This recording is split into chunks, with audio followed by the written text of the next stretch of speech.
Let's go. All right, so now let's go to Psalm 39.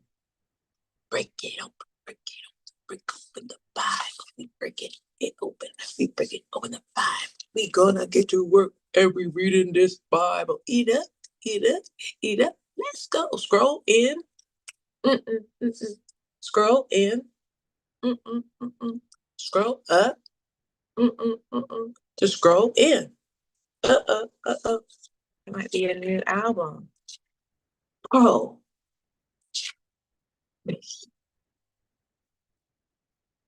scroll your information. Scroll your information. Oh, that's good. That could be a whole album. You could have that for free because I don't believe the Lord has called me to make an album like that right now. Anyway, Psalm 39, okay? I'm going to read it and then we're going to go for it. Okay, I said I will watch my ways and keep my tongue from sin. I will put a muzzle on my mouth while in the presence of the wicked. So I remained utterly silent, not even saying anything good. But my anguish increased. My heart grew hot within me. While I meditated, the fire burned when I spoke with my tongue. Mm. Show me, Lord, verse 4, my life's end and the number of my days. Let me know how fleeting my life is. You have made my days a mere handbreadth. Here they go no more. The span of my years is as nothing before you. Everyone is but a breath, even those who seem secure. Surely everyone goes around like a mere phantom. Praise the Lord. In vain they rush about, heaping up wealth, without knowing whose it will finally be. But now, Lord, what do I look for? My hope is in you. Save me from all my transgressions. Do not make me the scorn of fools. I was silent. I would not open my mouth, for you are the one who has done this. Remove your scourge from me. I am overcome by the blow of your hand. When you rebuke and discipline anyone for their sin, you consume their wealth like a moth. Surely everyone is but a breath. Hear my prayer, Lord. Listen to my cry for help. Do not be deaf to my weeping. I dwell with you as a foreigner, a stranger, as all my ancestors were. Look away from me, that I may enjoy life again before I depart and am no more. Okay, so when to shut up. Okay, Psalm 39, we can presume this is David. He says he is silent in the presence of the wicked. He goes as far as to say, I will put a muzzle on my mouth, verse 1, while in the presence of the wicked. Put a muzzle upon my mouth while in the presence of the wicked. I wonder why. I wonder why he would do that. And then it says, so I remained utterly silent, not saying anything good, but not even saying anything good, but my anguish increased. So that's the part I really want us to look at. The fact that he shut his mouth. He shut his mouth in the presence of the wicked. Okay. So Psalm 1 speaks to the presence of the wicked as well. And so we're going to look at both. So Psalm 1 and Psalm 39. Okay, so I want to preface this with saying silence is important when you're in the presence of evildoers, in the presence of those that have wicked intentions, evil intentions towards you. Silence in the presence of the wicked. So the first thing, no oversharing. Some of us, we've grown up in families that talk a lot. Country, folks, New Yorkers, we talk a lot, okay? Talk a lot, have a lot to say. And that in the presence of certain counsel can be a real problem. Okay, so verse 1, verse 2, not oversharing, even the good he said, not even uttering anything good, like the good that's happening in him, like anything that is good and lovely, and any piece that's like speaks of prosperity, not even sharing it with them. Not oversharing is important. Getting to a point where we can bridle our tongue, have self control, which is the fruit of the Spirit. No advisors. So Psalm 1 speaks of not being counseled by the wicked. So the first thing, we overshare, we share out of turn. We seek to sometimes position ourselves um, in a way where we want people to respect us, or we want people to see that we're not like them, or we're not like what they think.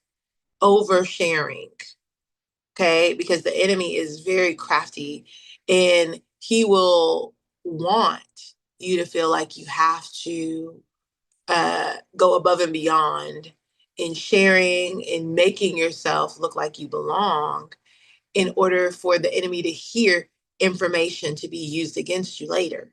And so you've got to be really careful with this desire to overshare. And many times it's connected to people pleasing. We want people to think we're not crazy. We want people to not think we're too peculiar. We want people to know that we're in a good place. We want people to not worry. And I'm not just talking about people from the outside where we could be like going to an event and people are there. I'm not talking about that. I'm talking about like family, friends, that if we feel this urge to overshare or to over communicate or to overstate that our family's doing well, these are the things we're doing, just so that we can help them check boxes like, oh, okay, okay, okay, so they're not poor. Okay, okay. You've got to think about that in your relationships and say, if I have anyone that I'm doing that for, and I'm an adult, I'm doing that for, that shows that I'm under a yoke of bondage and possibly even servitude or slavery. The fact that I feel like I have to go through this litany of how everything's okay, and like this script for anybody is a problem. And that the oversharing is connected to that. So I want you to think about that in your family, in your friendships. If you've got to overshare in order to feel like you're a part, that's a big problem. And you might not look at it as them being evildoers or wicked, but if you have to position yourself so that someone will like you or invite you or receive you, their heart is not a heart of love towards you. No, because love doesn't require that. That is a love that it's not like a covenantal love. It is here today but could be gone tomorrow, depending on what you say. That's a problem. Okay, so now no advisors. Psalm 1, counsel of the wicked. Okay, so Psalm 1. Blessed is the one who does not walk in step with the wicked, or stand in the way that sinners take, or sit in the company of mockers, but whose delight is in the law of the Lord, and who meditates on his law day and night. That person is like a tree by streams of water, which yields its fruit in season. That's edible fruit in season. Um, in season, which is measure or in occasion, and whose leaf does not wither. Whatever they do prospers. It succeeds. It is established. It exists, whatever they do. Not so the wicked. Talks about the wicked some more. So it is so important for us to not walk in the counsel of the wicked. So one is oversharing. The second is allowing the wicked to advise us. What do you think about this? Where do you think I'm going wrong with this? From your experience, what do you think in this area or that area? That a mom that needs us to overshare. Well, so what would you do in this area? What do you think I'm doing wrong? I'm not married yet. What do you think I'm doing wrong? The counsel of the wicked, the advising of the wicked, because when we are advised by the wicked, then their connection is not wisdom from on high, it's their own wisdom and their own intellect. And so the enemy can always hijack their tongue because they're not consecrated to the Lord. So in them not being consecrated, but they can speak over a child of God, you will find yourself yoked up with the curses that they're speaking. Well, you won't be married unless you wear makeup every day because men like makeup. They say that over you, and you'll find yourself, oh, I've got to. You're anxious if you don't get up early enough to put on some makeup. You're anxious because you didn't do exactly what they did or what they said. And when they check in with you, well, did you do what I told you to do? Oh, yes, I did. You feel like you've got to make sure that you get their stamp of approval that you did do what they told you to do. And that is having a slave driver. That is not um, a God like relationship with a person. That is like having a supervisor, a Lord. Okay. The word Lord is basically the same word as controller. To be the Lord of your life, to control. Okay. And people, the wicked that we're talking about, are those that seek to control. They want to have authority in your life. They want to be, they want you to feel a responsibility to them. All right. And they don't have to necessarily manipulate you if you freely give information. When you don't freely give information, that's when they have to utilize manipulation. You know, I'm your mom. Why don't you share with me like you used to? These things in order to gain information and intel and access where you've pulled back and said, no, they're not. They're in this category of the counsel of the wicked. All right. And then the third thing, no validation. You need to get to a point where you do not need the validation of man. Verse 7 of Psalm 39 says, but now, Lord, what do I look for? My hope is in you. David is saying, I'm not looking for anybody else. My hope is in you. My validation is found in you. He also says that he burned so much within him getting to, well, let me talk about validation. If we need others' validation, we are going to die by the mouth in the hand of someone else because we need to be validated by them. So God needs to sift us, and that's a part of this purifying process, getting us to a place where we are more perfected like him. We will not feel a need to be validated by other people and people please. That's why in the word of God, it says, don't even look at men in their faces. Let me fill your mouth. He's telling the prophets that, let me fill your mouth with the words, like say what I tell you to say, because if you don't say rightly what I tell you to say, it goes through this filter of what you think other people will want to hear, a filter of what you think people will be ready to receive. When I'm just saying to say it, I'm just saying to do it, I'm saying to let it go, I'm saying to uproot it, I'm saying to establish it. And we've got to be like a clear faucet where God says something, we say it. When God downloads things and we know it's the Lord stirring it up, we just say it. Or we just do it. And that's what's happening with David here. It says, verse 2, utterly silent, not even saying anything. Verse 3, though, uh, but my anguish increased. My heart grew hot within me. While I meditated, the fire burned when I spoke with my tongue. So at first, he wasn't going to say anything. But then there was this burning, this fire of God that consumed him, and he had to speak up. And when that occurs, it's not for us to overshare. It's not for us to receive validation or advice from someone. When that stirs up, that is the voice of God unto man. And so he waited until the voice was pure within him to speak and to utter what God wanted him to utter. All right. And so one thing we've got to do is to stay upright. Talk when you know it's God. Talk when you know it is God. If you're used to oversharing, if you're used to asking for advice, if you're used to always checking with people, what do you think about this? What do you think about what I said? The Lord will challenge that in you if you allow him to, because he wants you to see his standard of uprightness, righteousness, purity as the standard, as the standard. So Psalm 1 talks about what we do prospering and succeeding. And from that area of things prospering and succeeding, we see that others trust us and trust our results. We see that with Genesis 39, verse 2. Joseph was entrusted with his master's things. He was entrusted. There was a trust there because he was upright and righteous.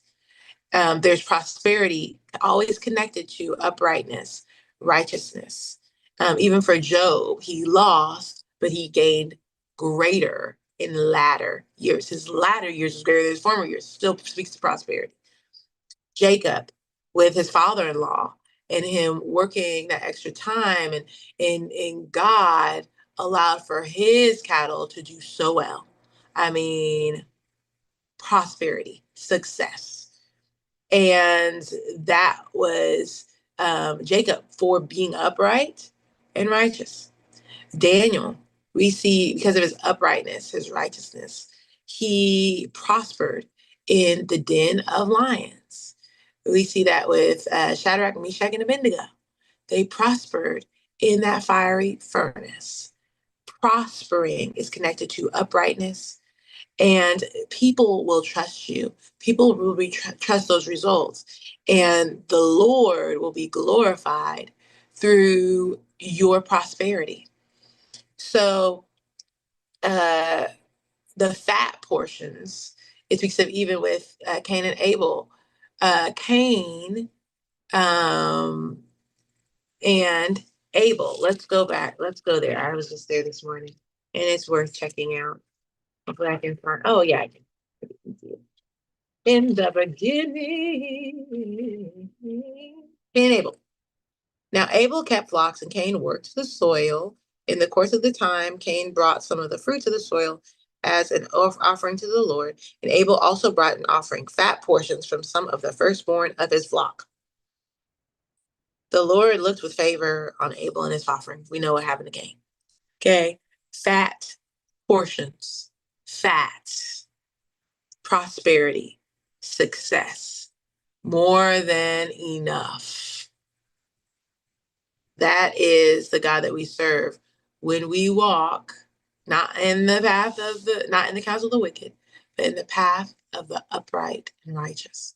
So I pray this finds you well, and I pray this is a needed encouragement to shut up with the wicked, with the wicked. Ask the Lord to encourage you, to strengthen you in this area. Right now, I pray for everyone that is on this call today. God, I pray that they would see this pattern in their life. And if it's there, that they would see the pattern, that would say, God, I want to walk differently. I don't want to walk um, in the standard of the wicked, whether it's my mother-in-law, whether it is my wife, whoever it is, oversharing and always asking for advice, always needing their validation.